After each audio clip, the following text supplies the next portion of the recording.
You're listening to Civic Media. You can tune into any of our live shows on any radio station across the state with the Civic Media app. Find us in your phone's app store and listen anytime, anywhere. Good morning. Welcome to Matt Nair on Air. Jane Matt Nair, Greg Bach, Calvin Butenoff coming to you live from our studio at Radio Park in Racine. You can always join us, call or text at 855-752-4842. You can also leave a comment if you're watching on the live stream on Facebook, YouTube, and what used to be Twitter. We do have some breaking news to share with you. We started the show with this after an ambush of two Milwaukee police officers that happened last night near 24th and Garfield. Milwaukee police say now they do have a suspect in custody. Wanted to let you know about that. They had warned folks to be on the lookout. So at this point, they do have a suspect in custody in connection with this ambush shooting of two Milwaukee police officers, a 29-year-old officer taken to the hospital with non-life-threatening injuries. The 32-year-old officer remains in critical condition. We will keep you updated as more information becomes available. Right now, though, it is Friday. He joins us every Friday at this time. Civic Media's political editor and the creator of the multi-award-winning Recombobulation Area, Dan Schaefer, is here. Good to have you in studio. Thanks for having me. Always wonderful to be here and to join you on Matt Nair on Air. And first, before we get into it, thoughts are with the Milwaukee police officers and all of those involved in the emergency vehicles and all of that that go into something like this. This stuff really ripples out in the city. So, absolutely. Thoughts with all involved, for sure. And again, if we get any other breaking news related to that, we will be sure to pass that along with you. But at this point, again, Milwaukee police do have a suspect in custody in connection with that ambush shooting of two Milwaukee police officers last night. We had a lot of results come out yesterday from the Marquette University Law School poll. That's right. And as you well know, Jane and Greg, as I've been doing now for 6 years at the Recombobulation Area, I've written a breakdown of every new installment of the Marquette University Law School poll. So it doesn't take any time at all. Yeah, that's right. But I every time I think it's like, oh, I don't have to come up with a column idea this week. This will be an easy one to write.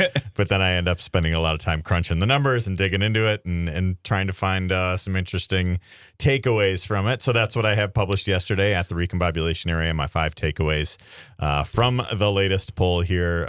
So I think maybe let's start with the Tony Evers question, because I think that was the headline item from the poll. And, I was not surprisingly watching that one with interest, considering I wrote a column that got a little bit of attention a couple of weeks ago here about whether or not Tony Evers should run for a third term. So, of course, you know where I stand on this one. I do not think that Tony Evers should run for a third term. And here's how it broke down on the polling on the top line overall, and then by party identification. So overall, 42% of Wisconsin voters say Tony Evers should run for a third term, with 55% saying that he should not. Now, this breaks down in pretty typical per party partisan fashion. Yeah. So for Republicans, 93% say no, or that he should not run. Only 93? No, what a shock. Yeah.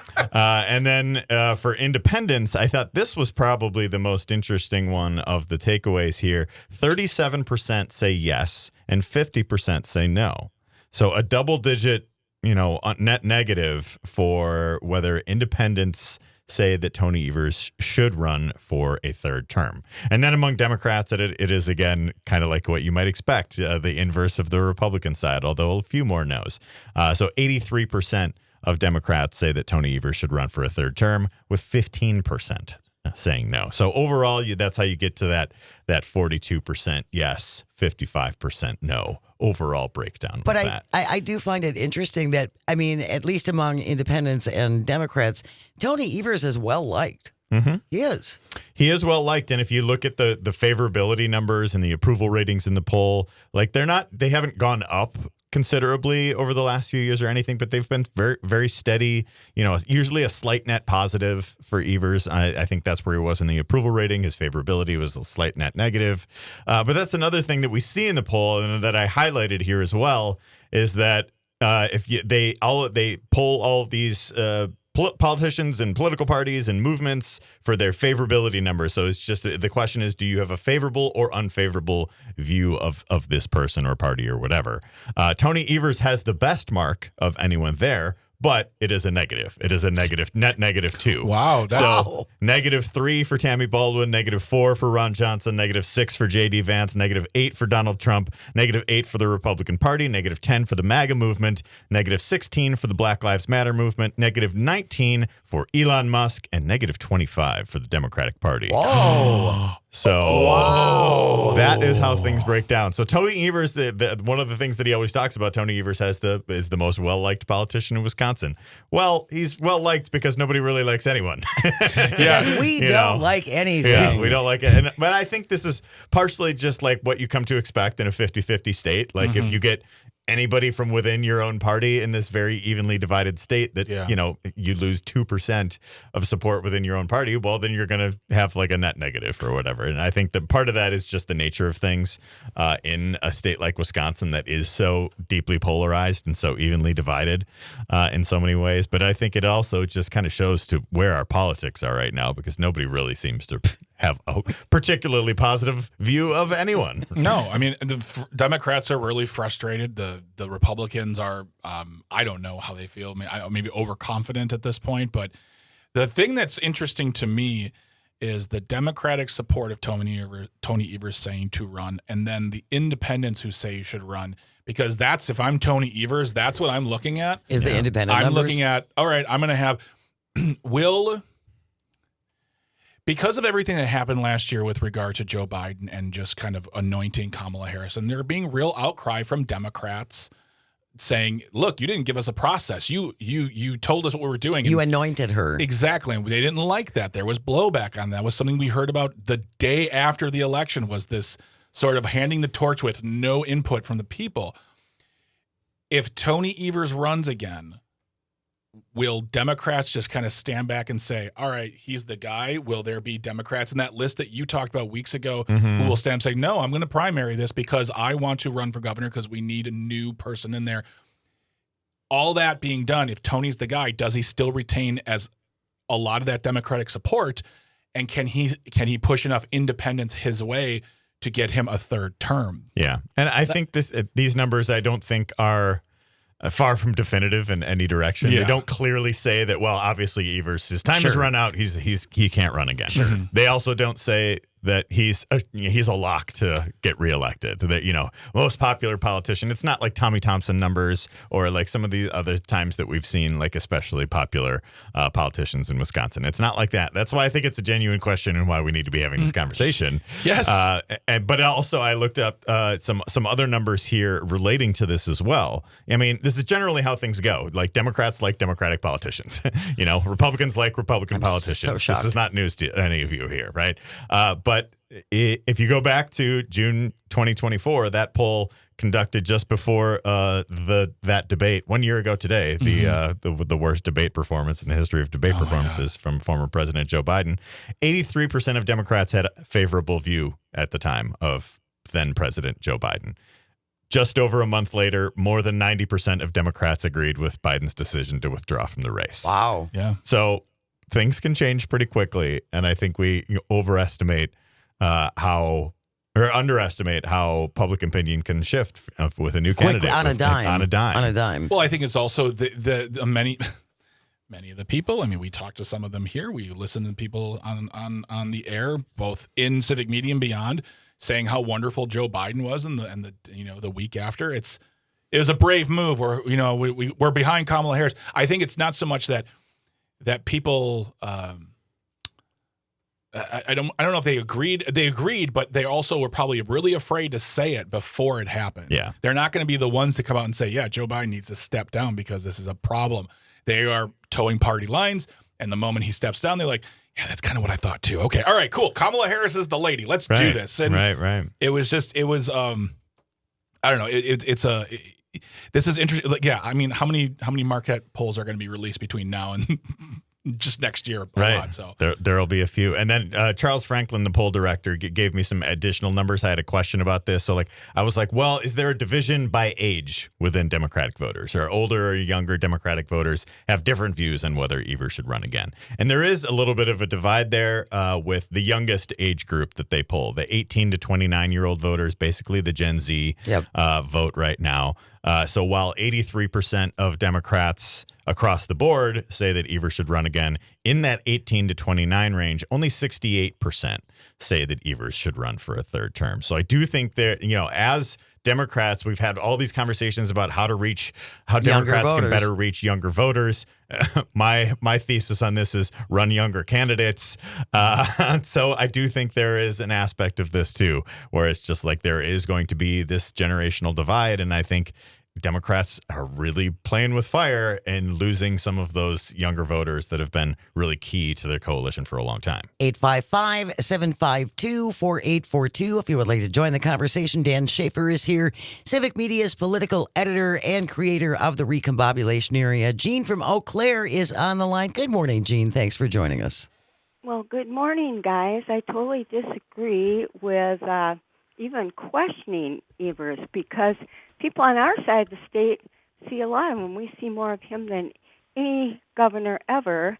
And also, he is responsive to the public. And I think people know that. They don't have any complaints on how he's governing the states. I've never seen so much work done on our roads, and money's going back to the communities. And people know the guy. I mean, they knew him from when he worked with the schools. He's outstanding. He's not a showboat. With what we're going to get coming in here with lots of moolah and lots of lies, they cannot lie about Tony Evers, because people know what he's done and they do like him. Now, comparing him to Biden is a whole different ballgame, because we had people running down Biden for a very long time before the race came up, and he's too old, or he's trips, and things like that, and because of his difficulty with speech. Everybody knows Tony Evers. He's a normal kind of guy, and yeah, he's not the best debater, but gol darn it, he gets things done, and he means what he says, and he has honesty and integrity, which I think is missing in a lot of things going on. And to try to educate somebody and get trust, because we need trust right now more than anything in our country and in our state. And we know Tony, and he's not going to pull all kinds of crap like Trump is and what Scotty Walker did. So we know him. So anyway, that's my 2 cents, and it's probably even a lot more than that. Thank you for letting me get this off my chest, because gol darn it, there is something in repeating that people, when they take surveys, they go, well, I know he's doing a good job. It gets in their head, right, Gene? Yeah. Thank you, Gene. Really appreciate it. And that's a great, that's your opinion. Absolutely. Yep. You're absolutely entitled to that. And I do agree with a lot of what she said as far as Tony is not a showboat. Tony is kind of the epitome of a Wisconsinite. But he's not out there bragging about all his accomplishments. Which I think it can be detrimental. But I also think the conversation, and I disagree with Jeannie, the conversation needs to be had. Period. Well, and again, I don't think anybody's saying Tony's not competent, any of those things. But what are our options? Oh, the Carpetbagger boys are coming back. All the details on the other side. Stay close. You're listening to Matt and Air on air on the Civic Media Radio Network. Text in the word text. You're listening to Civic Media. Stay up to date on the latest news and information for your local community and Wisconsin by signing up for our free email newsletter. Visit civicmedia.us/email to get started. Good morning. Welcome back to Matt and Air on air. Jane Matt and Air, Greg Bach, Calvinator on the board, coming to you from our studio at Radio Park in Racine. You can join us. Call or text. The number is the same. You can also leave a comment if you're watching on the live stream on Facebook, YouTube, and what used to be Twitter. We are in the midst of our free Ticket Friday giveaway. Grab your phone, open up the Civic Media app, pick out your favorite station, and text in the word text. How's that spelled? T-E-X. No, it's T-E-X-T. Put your phone down, Dan. Text it, you can't win. Text in you can't win. Text in the word text. You have until 11 o'clock via the Civic Media app. You will be in the running for a 4-pack of Brewers Club level tickets to see them host the Colorado Rockies this coming Sunday. So grab your phone, text in the word text, TEXT. You have until 11 o'clock. Different word coming up with Tom Hartman, 11 to 2, Todd Alba, 2 to 4, and then Maggie Dawn from 4 to 6 p.m. A lot of excitement these days with those Milwaukee Brewers. Yes. I'm going tonight. They have a game tonight that they're going, and then after the game is a Nelly concert. Yep. And so all of my goofball friends, of course, wanted to go to this one. So we're going to this one. That should be fun. Yeah. And today is the celebration of the release of his first album 25 years ago, Ooh. Nelly. Yeah. Yeah. Oh, wow. That one hits a little hard. Dan Schaefer is Greg. here from the Recombobulation area, also Civic Media's political editor, and the Marquette University Law School poll came out. Dan has his latest column about that, talking about whether or not Governor Evers should run for another term and who could potentially run against him on the other side. And in today's Milwaukee Journal-Sentinel, they're back. Businessmen Tim Michels and Eric Hovde considering return to politics with runs for Wisconsin governor. Wasn't enough to lose the first time around. Let's give it another shot. Yeah, well, they're rich, they're bored, they're entitled. Yeah, well, whether it's Tim Michels coming back from Connecticut or Eric Hovde coming back from California.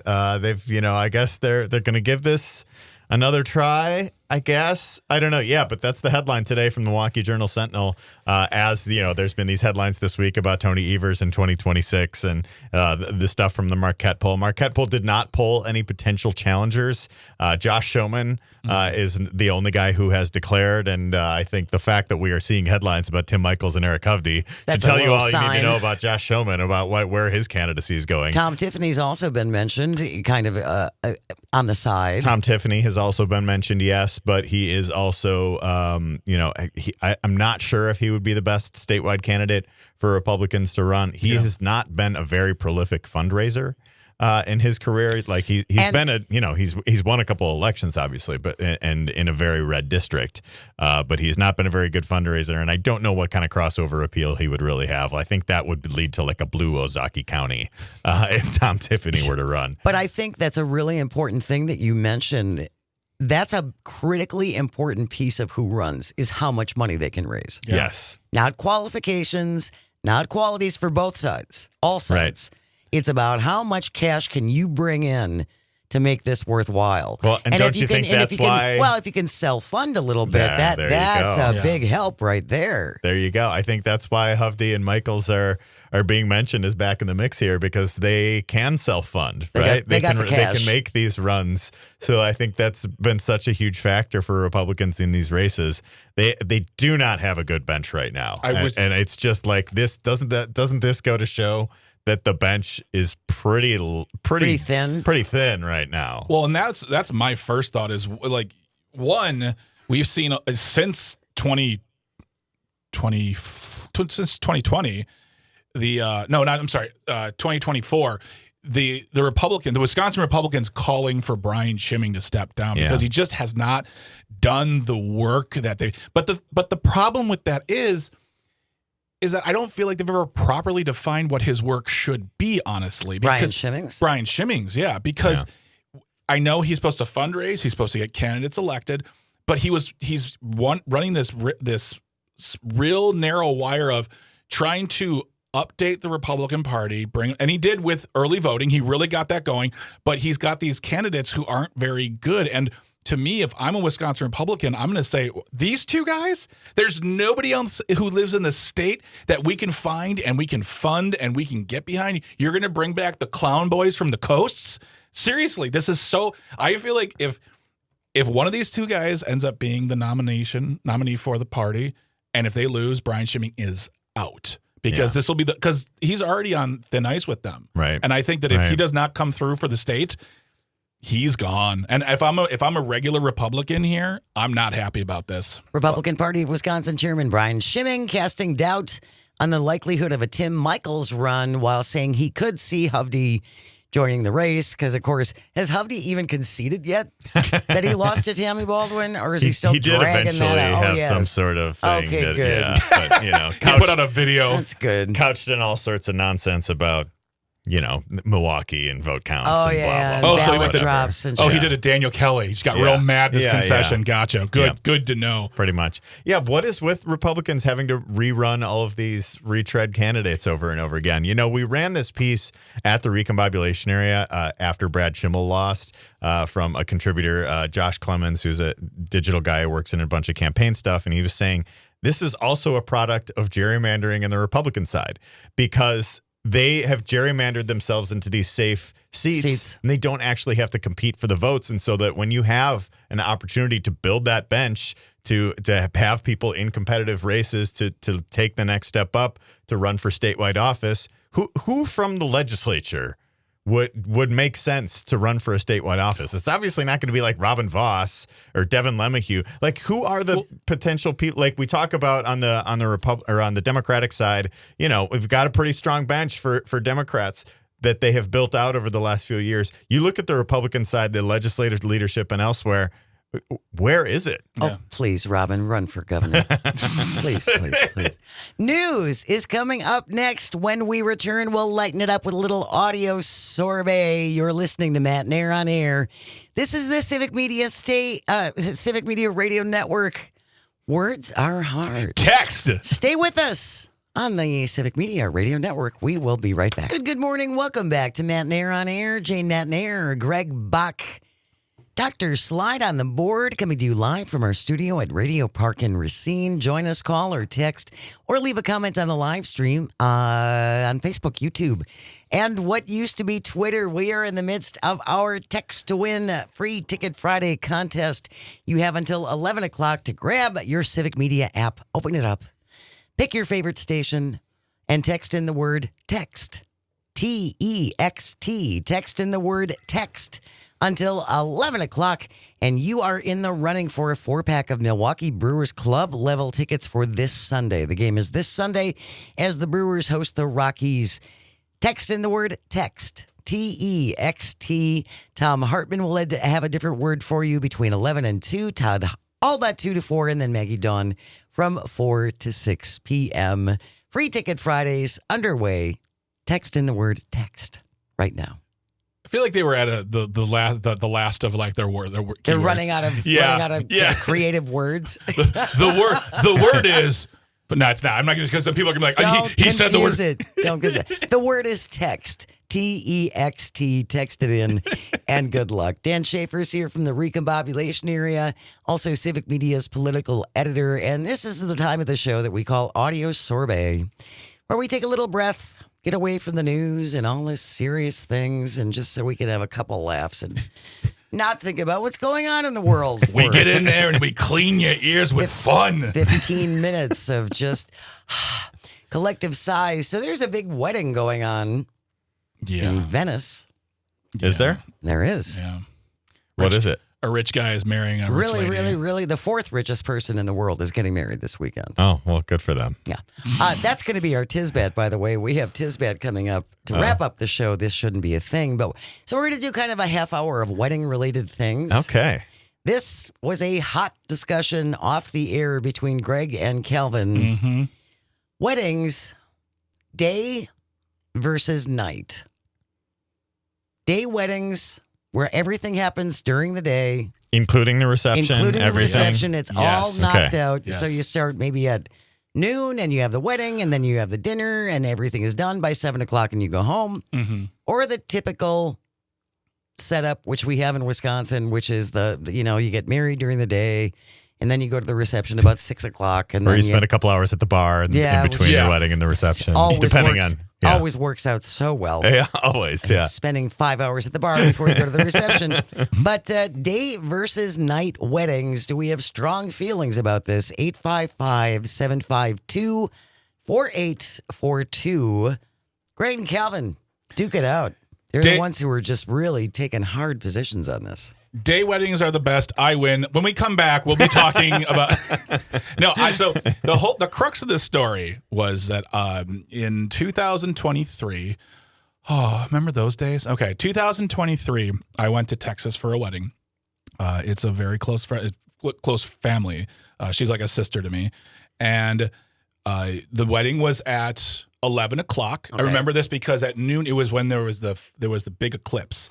And we gave out glasses afterwards at noon. And everyone came out and we were watching it. And I thought to myself, okay, well, we'll go do the thing. We'll go to the bar for 5 hours. And they said, oh, no, the reception's at 1. I'm like, oh, then they're going to take the pictures afterwards or during and then, do their thing.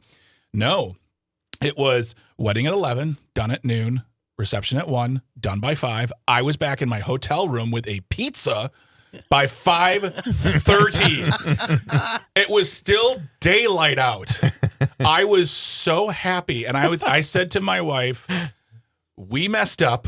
We did it the old way. We should have done it this. I mean, I feel like it's just I just feel like you're being so much more respectful of time because we did all the things. We danced, we ate, we had fun. They did the chicken, the cake, and they all had the cake, the whole thing. But we did it in 6 hours in a chunk of time when the sun was out the entire time, and it was a beautiful look on this lake in Texas. I was a changed man. I have been converted.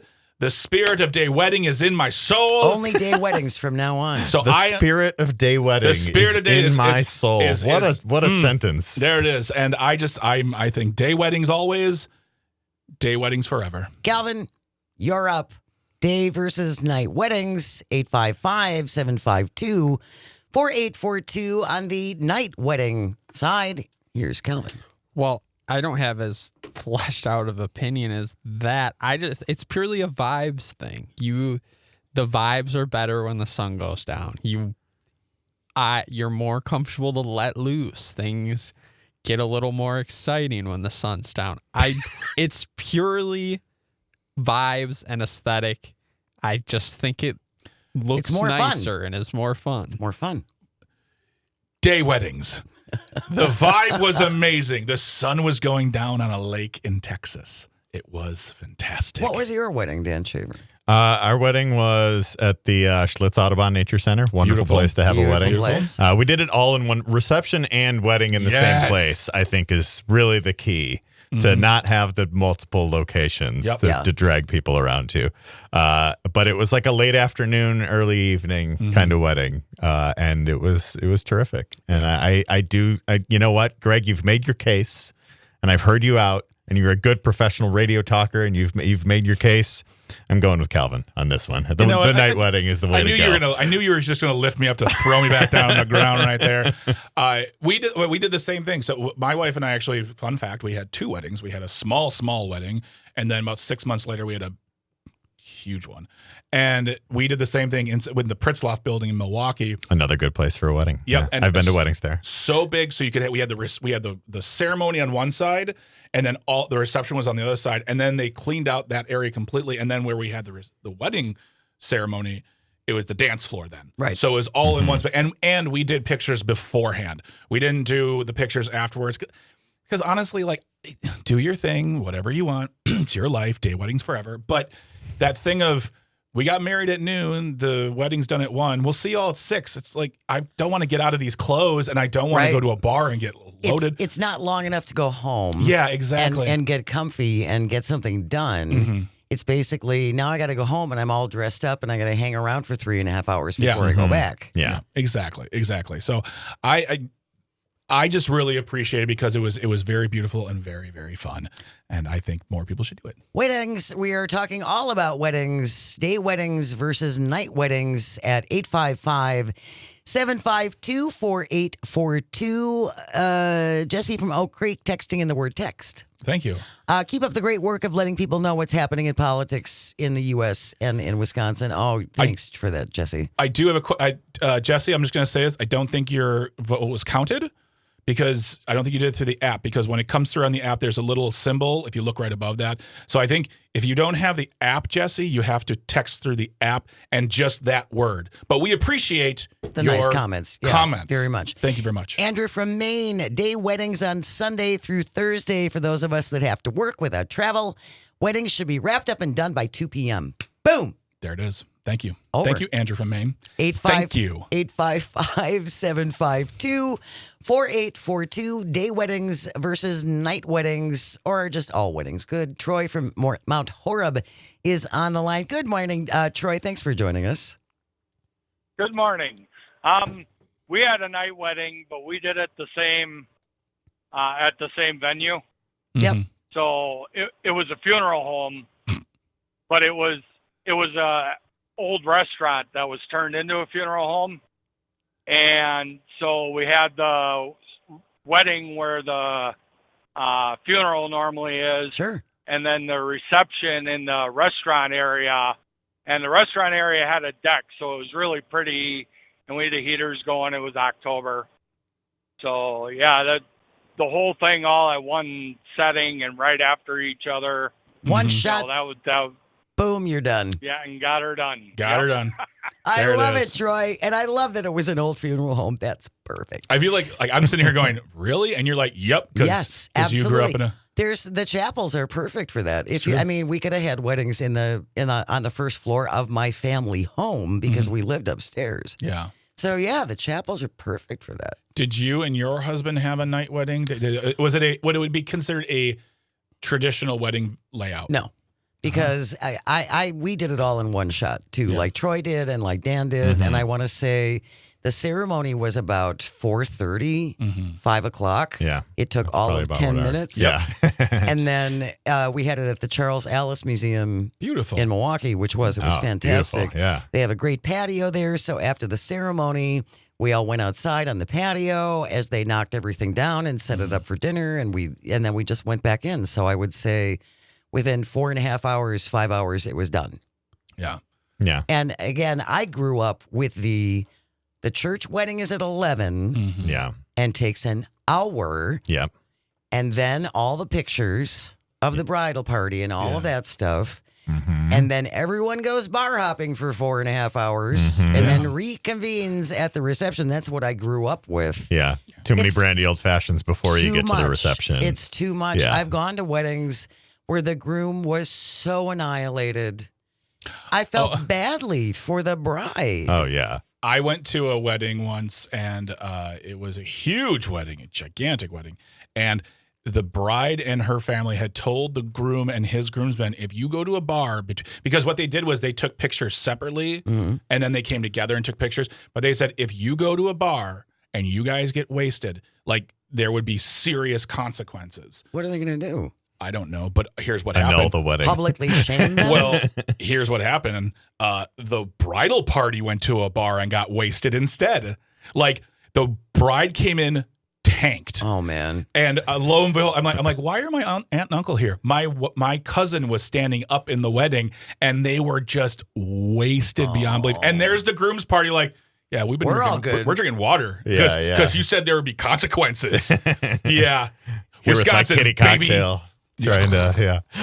Well, these are Wisconsin weddings. These are very Wisconsin wedding stories. I The don't know. in between of the wedding and the reception. That's where it gets dangerous. That's why I like having everything All in in one one shot. place. And we had for us, we had the wedding outside. We had the reception and everything inside at night and all of that. Boom, And- boom, you're done. Exactly. Are we still doing weddings like that in Wisconsin? I would be very curious. If we're still having the church ceremony at 11 and then the reception doesn't start until 5, do we still do that? I would say that would depend on where you are in Wisconsin and maybe who is even paying for it, because No, that's if there's the that too. parents are paying, they might say something to the effect of, Yeah. we're paying for it, so this is what's happening. I mean, I know that as going to weddings in the city and in Madison, you see working on a theme, but it's like starting the ceremony later, it's only 10-15 minutes. Let's party. Let's have a good time. We're done. You know, it's more of an evening affair than an all-day thing. Then an all-day, an Yeah. all-day commitment Yeah. really is Right. what it is. Jenny on the live stream. More small private wedding ceremonies, please, with big casual parties at a later date. Thank Yes. you very much. Absolutely. That's good too. There you go. Can I tell you about my least favorite trend in wedding stuff that's been happening? When people have these weddings and say, hey, we'd prefer you not to bring your kids. Have you guys been to any of these weddings where they say don't bring your kids to the wedding? I hate this. As a parent of young kids who wants to see the kids run around and dance and make fools out of themselves. My wife and I did that. That's a whole other discussion that we will have to shelve for a later date. This shouldn't be a thing is coming up on the other side. That's a lot of Amore edition. Jeez. You're listening to Matt and Air on Air on the Civic Media Radio Network. Text in the word text, TEXT. We'll be right back. You're listening to Civic Media. Find the latest news, information, and archives of all your favorite shows on the Civic Media website, civicmedia.us. Welcome back to Matt and Air on Air. Jane Matt and Air, Greg Bach, Dr. Slide on the board, coming to you from our studio at Radio Park in Racine. You can always join us.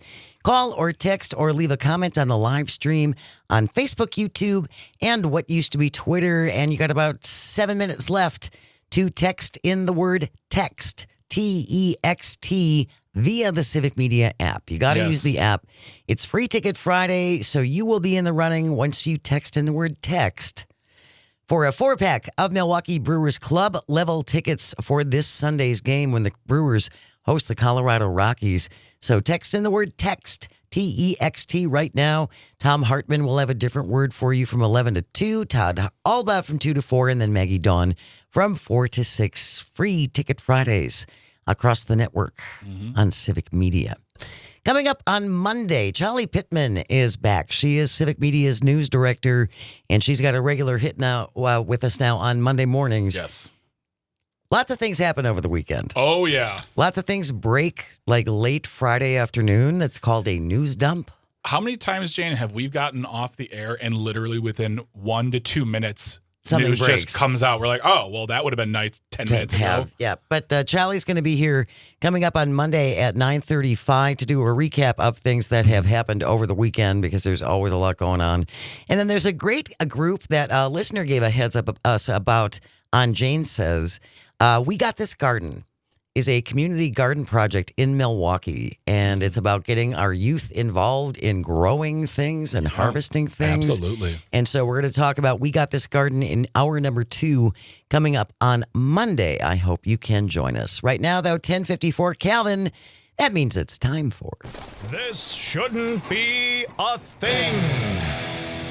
If you ever have a thing you think should not be, send it in to Greg and me at Jane Says at civicmedia.us. Big wedding happening this weekend in Venice, Italy.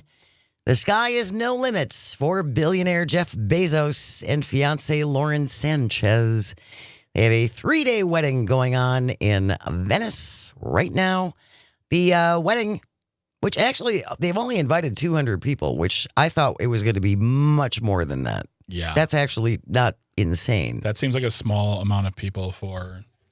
Also, a 200-person wedding, and it's still costing $50 million. Between 40 and 48 million euros, which is $56 million. $56 million for a 3-day party. That seems like a lot. That shouldn't be a thing. That's kind of why we used it for this. Yeah. Venetians, by the way, were not happy about this at all because Venice has had a lot of problems. Mm-hmm. Too many tourists. Yeah. And with cruise ships and everything, and if you have been to Venice, it's a very small area, and it's not built for hundreds of thousands of people. And tourists aren't generally known for their respect of the locals and the locals and all. Like, does that mean every single one of them is not? No, I'm not. But there are people who walk around cities taking pictures, standing in ways, yelling, screaming, trying to get the locals to be local for them. Right. So, yeah, I can understand why. I mean, we're seeing this a lot with other countries. Iceland, no more tourists. Iceland a few years ago flat out said, no more Americans. Spain did the same thing. Yeah, please don't come here. Yeah, we don't want you. Yeah. The Bezos-Sanchez wedding expected to cost only $56 million. That's over 1,000 times the average cost of American couples' weddings last year. The average cost for an American wedding, which I think is still too much, is $36,000. Yep. $36,000. That actually, that is, to me, sounds almost low now. It doesn't seem like the average I would think nowadays it'd be 40, 50,000 just with inflation. And not to mention the wedding taxes you have to pay when you're ordering flowers, a cake, those types of things. When they find out it's a wedding, it's a different price tag. That's why you should always be like, it's a cake for a family gathering. So don't tell them it's a wedding Don't cake? tell them it's a wedding. That sounds like an awful lot of money for a wedding. It is, again, it is believed that they got married already in the U.S. because if you get married overseas, that is not necessarily valid here in the U.S. So it's believed that Jeff and Lauren already tied the knot and signed a pretty hefty prenup agreement. I mean, I said this to you earlier. I bet you the prenup is simply just one piece of paper saying, if anything goes wrong, I'll give you $10 billion. I think it's more complicated than I'm that. sure it is. I'm sure. And Calvin said in our chat, he goes, billionaires only really narrows down the guest list. Yeah. I saw Oprah. That's true. Well, and that's the thing is like I see these people who are talking about like real change in this world and we need to help people. And then I see them getting off of boats to this $56 million. And these are, I don't know. It just seems like a party of rich people, and I'm like, I wouldn't even want to go to that. But I will say on their behalf, they have Jeff Bezos has donated reportedly a considerable amount of money to an organization working in Venice to keep the lagoons clean and things like that. So I'm good for you. I'd like to, how about $56 million more to a great In American charity? There's a thought too. Yeah. Well, happy nuptials. I'm sure it's going to last forever. That wraps up today's episode of This Shouldn't Be a Thing. Thank you, Greg and Calvin, and all of our engineers. Without you, nothing works. And thank you most of all for calling and for texting and for listening. It means the world. I hope you find some joy over the weekend, even if it's just a little, and you have the chance to share it. Keep it here. News is coming up next on the vast Civic Media Radio Network. Just got about 60 seconds. Text in the word text. TEXT. And have a great weekend. We will see you on Monday.